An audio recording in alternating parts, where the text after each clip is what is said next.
সীমান্ত সুরক্ষার পাশাপাশি মুমূর্ষু রোগীদের পাশে দাঁড়াতে স্বেচ্ছায় রক্তদান শিবিরের আয়োজন করল বিএসএফের ৯০ নং ব্যাটালিয়ন। সোমবার বিএসএফের ৯০ নং ব্যাটালিয়নের রূপনগর হেডকোয়ার্টারে আয়োজিত হয় স্বেচ্ছায় রক্তদান শিবির।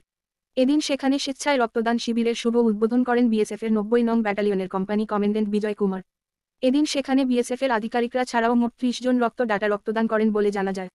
কোচবিহার এমজেএন মেডিকেল কলেজ ও হাসপাতালের ব্লাড ব্যাংকের সহযোগিতায় এদিন স্বেচ্ছায় রক্তদান শিবির অনুষ্ঠিত হয় বলে বিএসএফের ৯০ নং ব্যাটালিয়ন সূত্রে জানা গেছে। বিএসএফের রাইজিং ডেকে সামনে রেখে এদিন এই স্বেচ্ছায় রক্তদান শিবিরের আয়োজন করা হয়েছে বলে বিএসএফের কোম্পানি কমান্ড্যান্ট বিজয় কুমার জানিয়েছেন।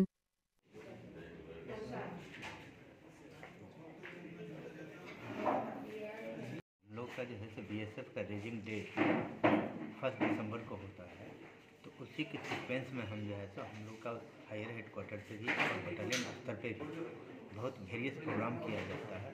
उसी प्रोग्राम के दौरान जैसे कल हम लोग जो है सो 5 किलोमीटर रन, उसका वृक्षारोपण और आज ब्लड डोनेशन कैंप जो है सो लगाया गया है, जिसमें 90 बटालियन का जो है बहुत बड़ा योगदान है। आप लोगों का योगदान है। दूसरा जो है सो यहाँ की जो यूनिट है ब्लड बैंक, उनसे रिक्वेस्ट किया गया, हमारा डॉक्टर जो है सो जाके रिक्वेस्ट किए हैं और उनकी टीम आके 90 बटालियन जो है ब्लड डोनेशन कैंप, इसमें ऑलमोस्ट पर्सन जो है सो ब्लड देंगे, जो एक बहुत ही अच्छी चीज़ है।